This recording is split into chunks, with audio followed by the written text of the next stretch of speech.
সম্প্রতি এক বক্তা মাজারে গিয়ে পরীক্ষায় ভালো ফলাফলের জন্য ছাত্রদের জন্য আকুতি করেছেন এক পীর সাহেবের কাছে, ওনার ঈমান চলে গেছে কিনা। ভিডিওটা আমি দেখেছি, এটা নিয়ে অনেকেই ইতিমধ্যে কথাও বলেছেন, তারপরও প্রশ্ন আসছে। অবাদান আপনার কদমে আমাদের সালাম। এই ছেলেগুলো ওই সামনে পরীক্ষা কিবারে বৃহস্পতিবারে আপনার কাছে দরখাস্ত দেওয়ার জন্য আপনার কাছে এসেছে। ভুল ত্রুটি মার্জনা করে তাদেরকে একটু কামিয়াবি করিও। দেখেন, খুবই দুঃখজনক, ভিডিওটা দেখার পর খুব খারাপ লাগলো যে একজন লেবাসধারী হুজুর কতটা মিসকিন হলে এরকম একটা মূর্খের মতো কাজ করতে পারে।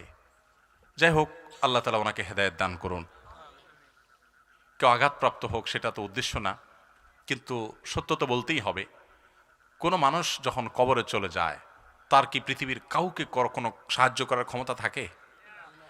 মানুষ সাহায্য চাবে কার কাছে?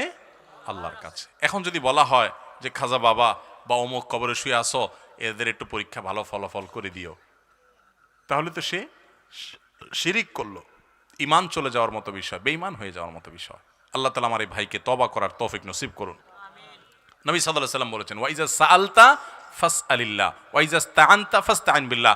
যখন কিছু চাইবা তো আল্লাহর কাছে চাইবা, যখন সাহায্য চাইবা তখন আল্লাহর কাছে সাহায্য চাইবা। ইয়্যাকা না'বুদু ওয়া ইয়্যাকা নাস্তাইন, আল্লাহ শিখাইছেন আল্লাহ তোমারই ইবাদত করি আর তোমার কাছেই সাহায্য চাইও, মাজারওয়ালার কাছে না। আমার ছেলে মেয়ে, আমার সন্তান, কোনো কিছু দেওয়ার মালিক ওই মাজারওয়ালা না, দেওয়ার মালিক কে? আল্লাহ। সেদিন ব্রাহ্মণবাড়িয়া যাচ্ছি, যে 3-4 দিন আগের ঘটনা, এক প্রোগ্রামে।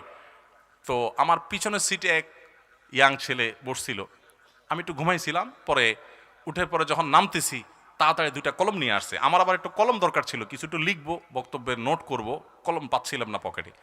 তো সে কলম ধরাতে আমি খুশি হয়ে গেছি। আমি চিন্তা করলাম, আরে আমি কি আল্লাহর ওলি হয়ে গেলাম নি কোনো, যে কলম দরকার, এটা কলম ধরে বসে আছে সামনে। তখন সন্দেহ হলো 2টা ধরছে কে আবার। পরে দিয়ে আবার পুরান কলম সে ধরছে। আমি বললাম, কিরে বাবা? আমি বলছি আমার গিফট করতেছে মনে হয়, আমার কলম দরকার এই টাইমে, আমার কারামত যায় এগুলো কিনা। পরে বলে যে না, আমার বোনের কালকে এসএসসি পরীক্ষা, একটু ফু দিয়ে দেন।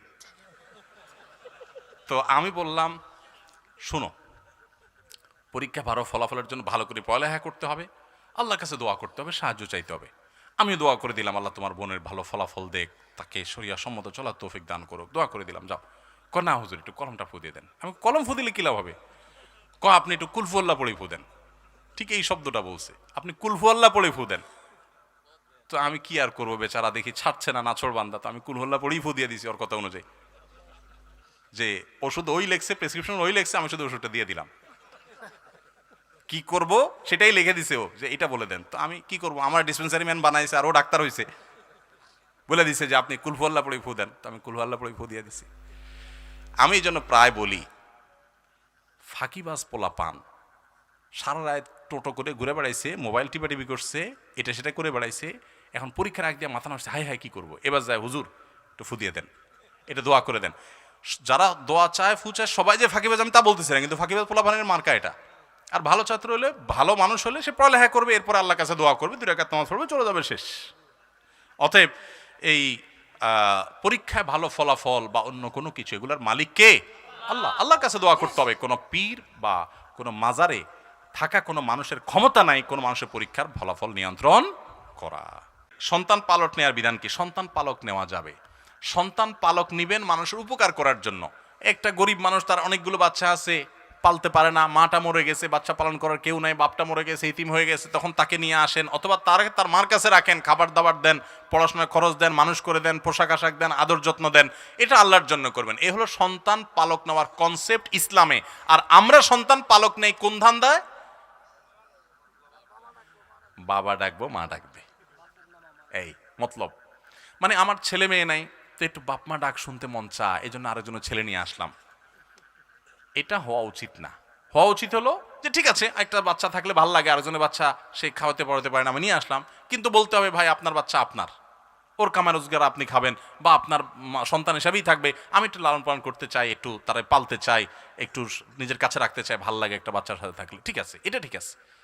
কিন্তু আমাদের বেশিরভাগ লোক ছেলে মেয়ে হয় না, এখন বাপ মা ডাক শুনতে হবে, এই জন্য আরেকজনের সন্তান নিয়ে আসে, আইনা ওই বাপের নাম মুছে দেয়, মায়ের নাম মুছে দেয়, ওই পোলা জানেও না তার বাপকে মাকে, এরা নকল বাপ নকল মা সাজে, সারা জীবন এই নকল বাপ নকল মা ডেকে ডেকে দিন পার করে।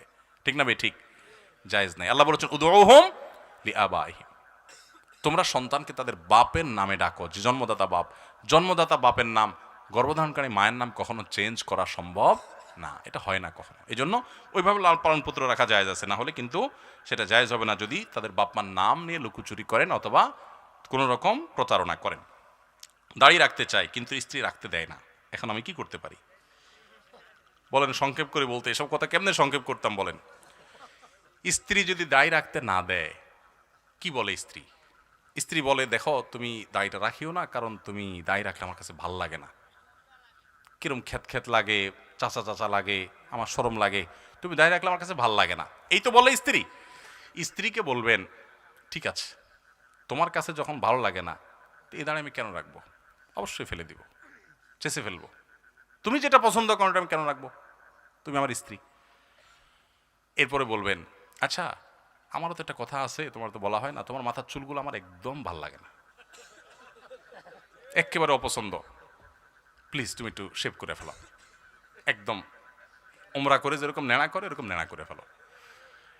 এটা বলার পরে বউ কি বলবে? পরের লাইন কি হবে বলেন? বউ বলবে, সব ঠিক আছে তো তোমার, মানে মাথা কোনো সমস্যা হয় নাই তো? তোমার তো ডাক্তারের কাছে যাওয়া দরকার, মানসিক ডাক্তার দেখান, তো পাগল হয়ে গেছো, মেয়ে মানুষের চুল চাচ্ছে বলতেছো, তুমি তো পাগল হয়ে গেছো। এবার বলবেন, শেষ হয়েছে তোমার কথা? যদি কি শেষ কি হইব?